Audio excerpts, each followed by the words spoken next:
майыптуулугу бар адамдардын укуктарын коргойбуз. Мен ойлошот, ушу коляскада отурса, коляскачан ушу акчаны берип туруш керек. Коляскачан балдарды, кишилерди көрүп калса, мынтип ойлонот да, ушу байкушко деп анан элестетсеңер, ушу басып жүрүп эле, ушу бир заматта эле бутун баспай калса, ушу негизи чоң эле суноо да. Что майыптуулугу бар адамдар жашай алат. Жинин келет, пандус жок. Где-то 30 жолу жооп алдым да. Мени алышпайт, анан жаштар мынтип ушу көп мындай стереотиптик отношение кылбайт да. Келинчегим болсо мынтип деле айтпайт, ушу бутун баспайт го депчи. Омуртка сынып, жүлүн басылып калган, иштебей калганда ичкерип шал болуп калган. Бүт проблеманы өзүң эле чечип койсоң болот. Бүт проблема башыңда да. Жумуш көп эле да Кыргызстандачы, ушу майыптуулугу бар адамдар үчүн. Мен кадимкидей эле өзүмдү ушу Google'да эле сезем. Подписывайтесь на Оскар Райса. Каалоо болсо миң мүмкүнчүлүк, ал эми каалоо жок болсо миллиондогон себеп бар эмеспи? Ал эми өзүңүздөр көргөндөй эле Парижге баргым келет деген сонун бир каалоолор, тилектерди дагы дал ушул жака тиркеп коелу. Себеби бүгүн дагы ушунчалык көпчүлүк жаштардын кыялын орундатып, андан сырткары өзүнүн мүмкүнчүлүгү шектелсе дагы бүгүнкү күндө Кыргызстандагы эң мыкты активисттердин катарын толуктаган мыкты блогер Аскар мырза менен биргеликте ким элем, ким болдум долбоорунда сонун маек курабыз. Андыктан бизден алыстабаңыздар, буюрса өзгөчө сонун маек болот деген ишеничтебиз.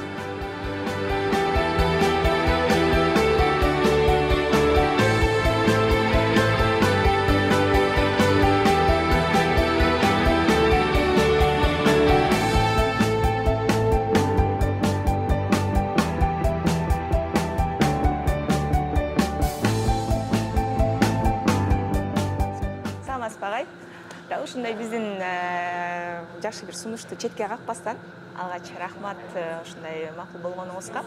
Буюрса атмосфера аябай сонун экен. Рахмат. Ишиңиз тууралуу бүгүн буюрса жакшы маек курабыз. Биздин маек бир көргөн көрөрманга пайдасын алып келет деген ишеничте. Агай, сиз менен тааныша алгач, бул жакта эмне жумуштарды кыласыздар ошол боюнча? Бул технопарк коворкинг, бул жакта жалаң фрилансер программисттер иштейт. Мен дагы биякта иштейм, анткени биякта абдан шарттары сонун түзүлгөн. Майыптуулугу бар адамдарга мен кадимкидей эле өзүмдү ушу Google'да эле сезем. Ушу бияктын шарттары сонун болуш үчүн эле негизи ушул жакта көбүнчөсү эртеден кечке чейин биякта эле жүрөм. Демек, жумушуңуздун баардыгы ушул жакта болот. Ооба. Келиңиз, бала чакты туурабыз бешеле агай. Кантип бул абалга келип калдыңыз? 2002-жылы травма болгон, омуртка сынып, жүлүн басылып калган. Анан ошол Авария болдуңузбу? Жок, мен көлгө барып, биринчи кесибим ашпозчу болчу да. Анан ошол жактан эми 17 жашымда, 18 жашымда барганда түн ичинде балкон эшик жабык экен да. Балкон эмес, жөн эле входная дверь. Анан ошол жактан балкондон чыгам деп жыгылып кеткем. Ошо жыгылып ап перилу как бы наразылоом болуп калды да. Ошо анан жүлүн басылып, буттар иштебей калганда ичкерип шал болуп калган. Вот ошол убакыттан бери ошо две жизни деп коем. Ошо башкача жашоо болуп атат, бирок эң эле сонун жашоо. Бирок көбүнчөсү ошо арабада жүрөм да.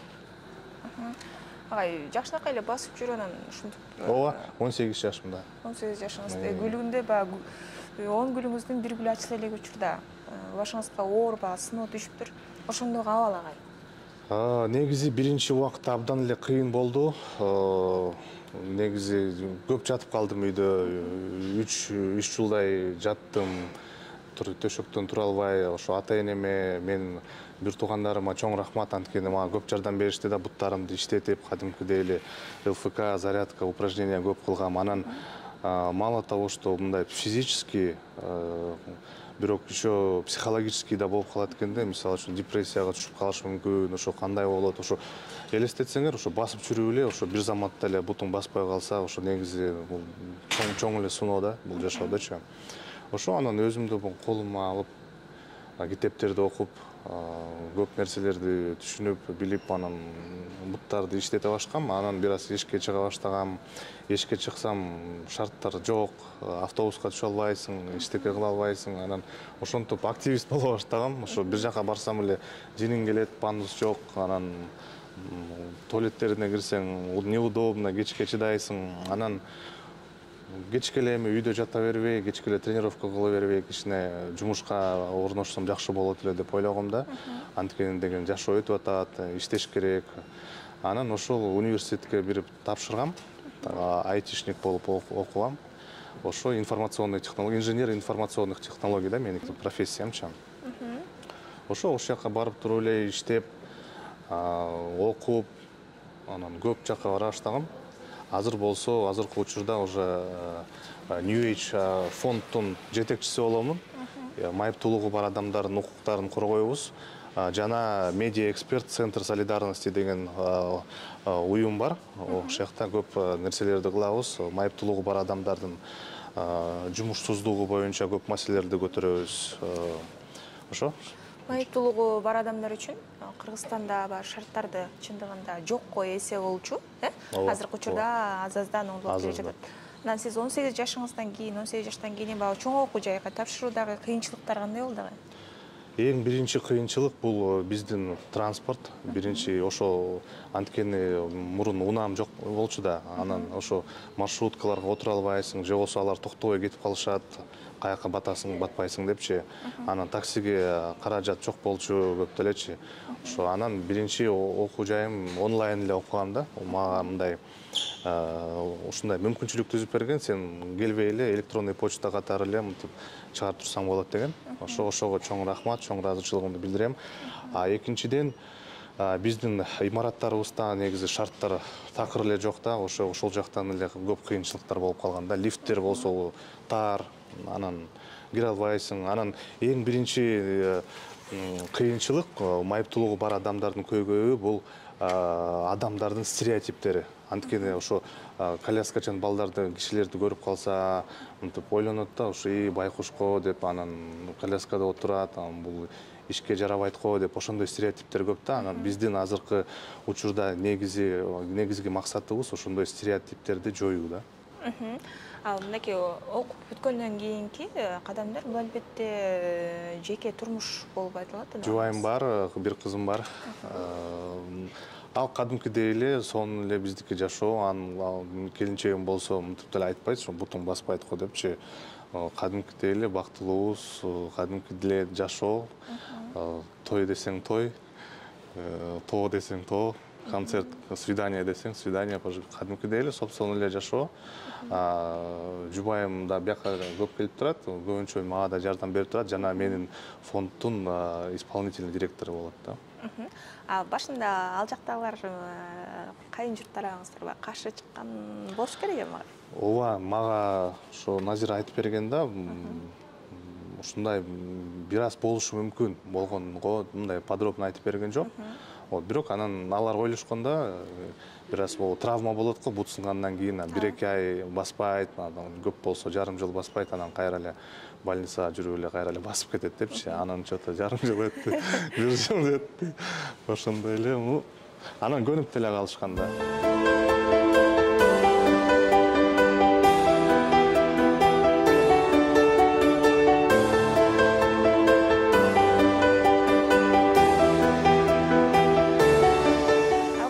Ошол жогоруда айткандай эле майыптуулугу бар адамдар үйдө жатып 4 дубалдын ортосунда ушунчалык чөгүп кетишкендер бар. Ооба. Бизде негизи азыркы учурда абал мындай жакшы эле эмес деп айтам. Анткени деген Кыргызстанда 203 000 майыптуулугу бар адам жашайт. Анын ичинде 80 000 жумушка иштейм деген адамдар да. 35 майыптуулугу бар балдар да, ошондой учурда. Анан эң негизги ошо көйгөйлөр бул биринчиден доступная среда, жеткиликтүүлүк. Анткени деген ошо шарттар азыраак түзүлүп атат. Анан болсо жанагы пенсия, пособиялар ошо прожиточный минимумга кээде жетпей калышы мүмкүн да. И үчүнчү бул инклюзивное образование жана жумуш. Ошо жумушка орношуу маселелерди көп квота бизде бар да, трудовая квота 20%, 5% квота.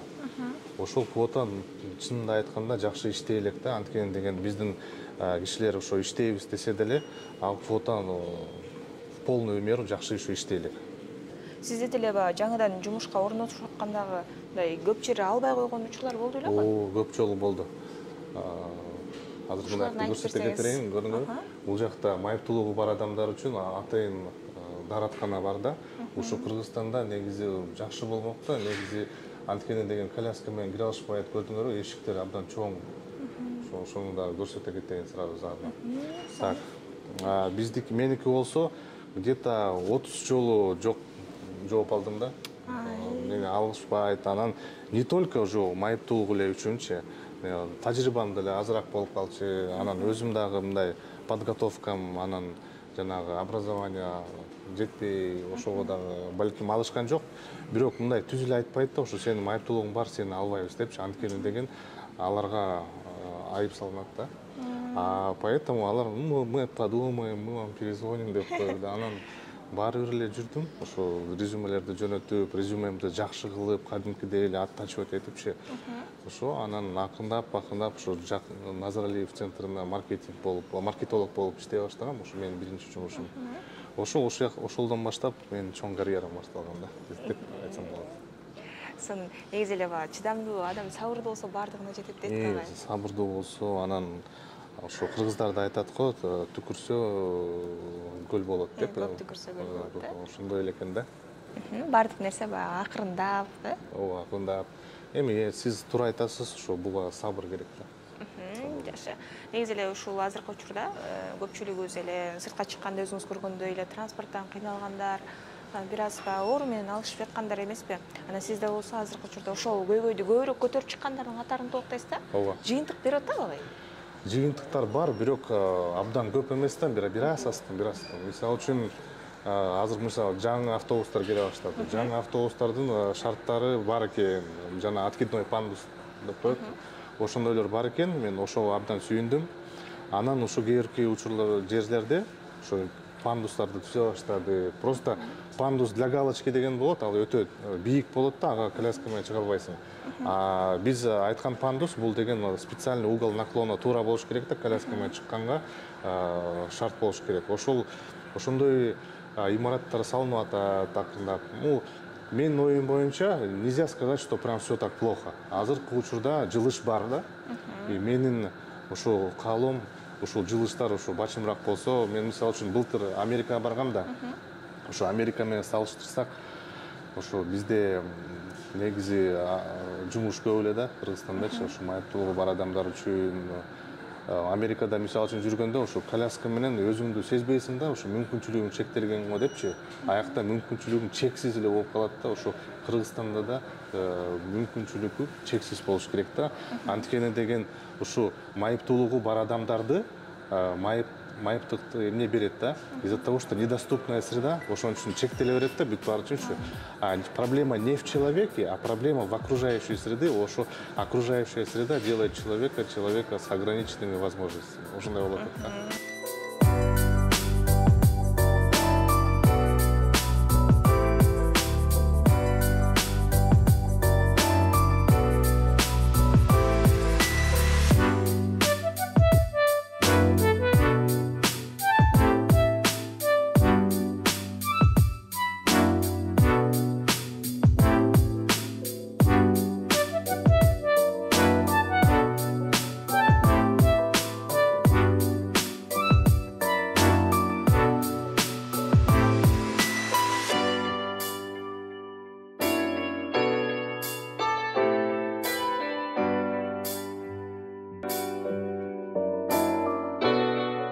Кыргызстанда негизи 4 подход бар да, ошо майыптуулугу бар адамдарга. Биринчи бул кайрымдуулук подход, экинчи медикалык подход, жана социалдык подход, жана подход основанный на правах человека деп коет. Ошо эки подходту жанагы кайрымдуулук жана медикалык алар кантип ойлошот? Бул киши такыр эле оорукчал, постоянно буга деген дарылап туруш керек, же болсо бир жакка чыкса постоянно ошо кайрымдуулук берип туруш керек, там тыйын тыпыр бериш керек. Мисалы үчүн мен деле өз жөнүмдө эле айтам, мен өз чеке ой пикирим да. Мисалы үчүн мен келинчегим менен Дордойго мисалы үчүн базарга деле барсамчы, келинчегим кээде тура турчу деп коет да магачы, мен азыр тияка иштерим менен барып келейинчи деп. мен туруп калсам жөн эле телефонду карап отурам да, анан мен ойлошот, ушу коляскада отурса, коляскачан ушу акчаны берип туруш керекмин депчи. Тыйын тыпырларды берип турушат. Тот, кто просит, мен ничего против не имею. Жашоо ар кимдики ар кандай. Мен деле против айткан жокмун да. Бирок мен сурабасам, мага бербей эле койсоңор деле болот да. Мисалы үчүн мен сурасам, силерге чоң рахмат. А мен сурабасам, анда просто не надо давать. То есть отношение к тому, что он нуждающийся, что он постоянно просит, же болсо мени постоянно дарылап туруш керек. А социальный подход и подход, основанный на правах человека, бул деген коомдо майыптуулугу бар адамдар ошо теңдик укукта жашаш керек. Баары тең, баары тең ошондой эле сонун эле жашоо менен жашаганга мүмкүнчүлүктөр болуш керек. Мисалы үчүн окуйм десең окуу, иштейм келсе иште, машина айдагың келсе, спортко катышам десең, пожалуйста, бүт баарын чогуу баары тең бирдей болуш керек. Подход на равенстве. Бүт адамдар равны, независимо конституцияда, независимо от пола, нации, вероисповедания, жана физических возможностей, инвалидности. Баары тең болуш керек ошо.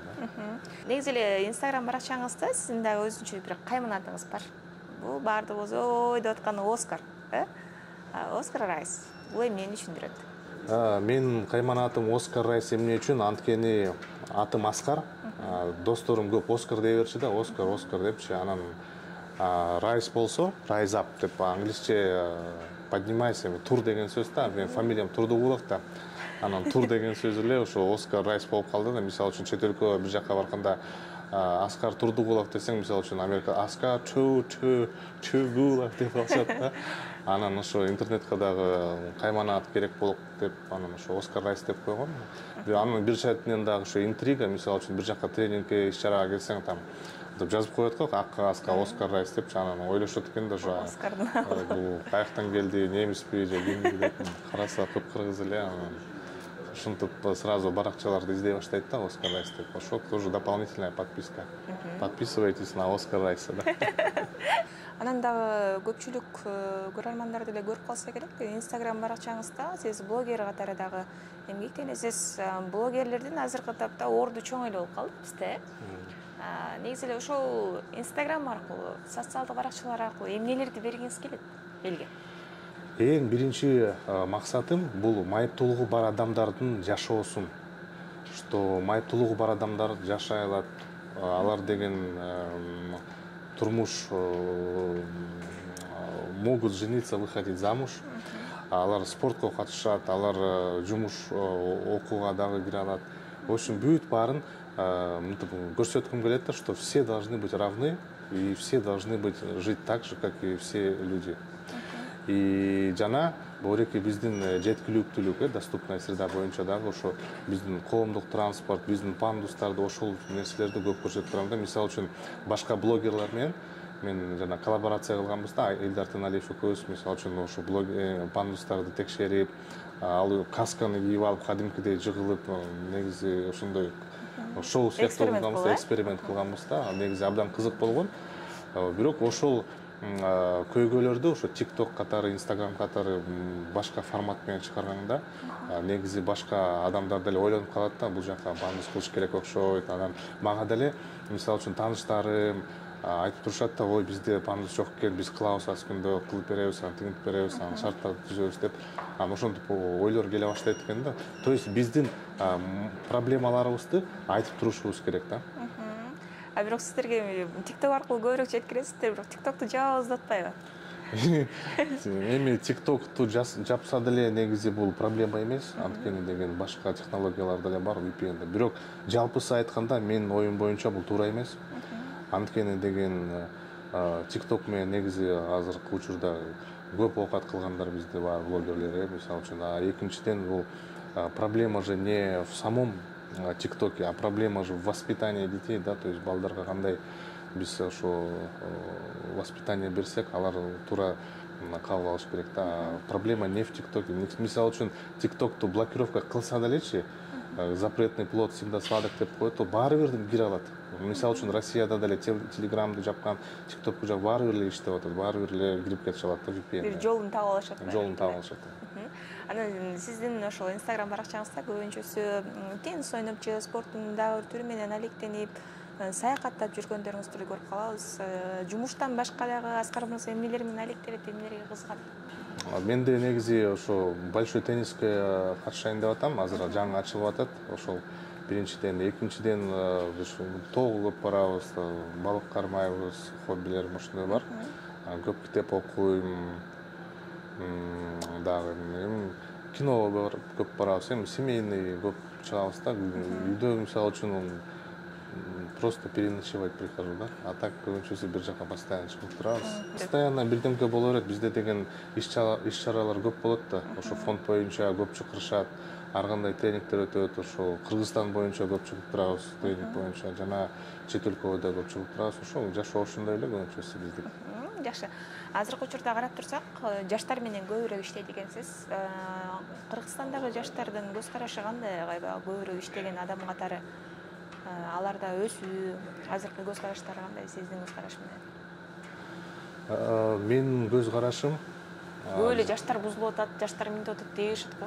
жок, меники андай ой жок, потому что менин байкоом боюнча ушу майыптуулугу бар адамдарга да жаштар мынтип ушу көп мындай стереотиптик отношение кылбайт да. Мисалы үчүн алар уже жардам бергиси келет, наоборот туура түшүнөт. Ничего страшного, там коляскачан деп мындай эметпейт да, мынтип бөлбөйт да, наоборот жаңы муундун ошондой ой пикирлери мага абдан жагат. Анан алар все равно современный, легкий, анан мен сравнивать кылсамчы, мисалы үчүн 90-жылдары жаштар вообще эле башкача болчу. Ал убакытта жанагы криминалга көп жак болчу да, жанагы жаңы сериал чыкпады беле, жанагы Черный двор. Ошондой эле жашоо болчу да. Азыркы учурда сонун жаштар алар все равно телефонду көп отуруп калышкан, бир аз балконс керек да. Жана тазалыкты көрүп калдык. Ал жакта атайын майыптыгы бар адамдарга аяктаган экенсиз. Демек, бул жакта дагы сизден башкалар дагы барбы? Майыптылыгы бар иштегендер. Жок, бирок келип турат, иш чаралар болот да. Ошо тренинг өткөрөбүз бияктан. Ошо көп келип турушат. Анткени деген бул жакта шарттар эң сонун. Катарыбызга кошуп ишке алайын дегендер барбы? Сиз менен кошо иштейин дегендер болсо мүмкүнчүлүк. Ооба, азыркы учурда курстарды өтүп атышат балдар. Негизи бизде онлайн иштеген балдар дагы көп. Видеомонтаж, SMM, колл-центрде көп иштеген балдар бар да. Ошондо анан айтып атабыз, келгиле бул жака иштегиле деп. Жакшы. Буюрса анда сизге келип сиздин катарыңызга кошулам дегендерге дагы жакшы мүмкүнчүлүк бар экен. Келе берсе эшиктер ачык. Ооба, бул технопарк коворкинг негизи баарына ачык. Келишсин, иштешсин. Майыптуулугу бар дагы көптөгөн иштер жасаган, биз билбеген да кимдерди айтып бере аласызбы? Кимдер бар? Ооба, бизде негизи абдан көп. Көбүнчөсү көзүбүзгө илинбейби же көрбөй калабыз, барганда чогуу болот да. Эми Гульмира Казакунова, Дастан Бекешев, Мирбек Асангариев, Роза Бегалиева, Гульзар Дүйшенова, Айнура Телеушева, Үкөй Мураталиева. То есть список огромный негизи. Бизде көп эле балдар бар, сонун иштеп жүрүшкөн, активный. Билинбеген менен көбүрөөк башка. Активисттер да. Жакшы. Агай, эми суроомдун акыркыларынан болсун, кенен эле жооп алам деген ишеничтемин. Программанын аталышы ким элем мен, ким болдум? Сизден жооп алайын. Негизи ушун кыйын эме, сложныйраак экен, бирок эми мен ашпазчумун. Ашпазчы болчумун. Азыркы учурда активист, эксперт жана аниматор болуп калдым. Ошо мен motion дизайн, анимация менен көп иштейм. Ошол. Ички дүйнө боюнча мен ушу жашоо боюнча көп маалымат алып калдым да. Анткени деген мен мурун ойлой берчүмүн да, ошо жашоодо ошо кыйынчылыктарды абдан өтө катуу болуп воспринимать этчүмүн да. Азыркы учурда болсо вообще бирдемке любой проблема чечилет. Бүт проблеманы өзүң эле чечип койсоң болот. Бүт проблема башыңда да. То есть любой проблему можно решить, никогда не сдаваться. Демек, биринчи эле ой жүгүртүүнү. Ооба. Биринчи тазалаш керек. Сонун. Агай, мынакей, алтында болгон убактыңызды бөлүп, жарым сааттык маек бергениңизге чоң рахмат. Келиңиз, жалпы сиздин көрөрмандарга, биздин Кыргызстанда жашап жаткан биздин мекендештерге сизден жакшы бир каалоо тилек болсун. негизи жашоодо кыйынчылыктар болсо деле, проблемалар болсо деле бүт баарын чечип койсо болот. Анан эртеңки күндө эч ким билбейт да кандай болот. Бирок негизи деле бутуңар басабы, баспайбы, негизи любой проблема бул жакта да, башыбызда. Анан ошол проблемага биз кандай отношение кылсак, ошол отношение ошентип эле чечилип кетет да. Поэтому любой проблема да, башыбызда да, все. И никогда не сдаваться, только идти вперед.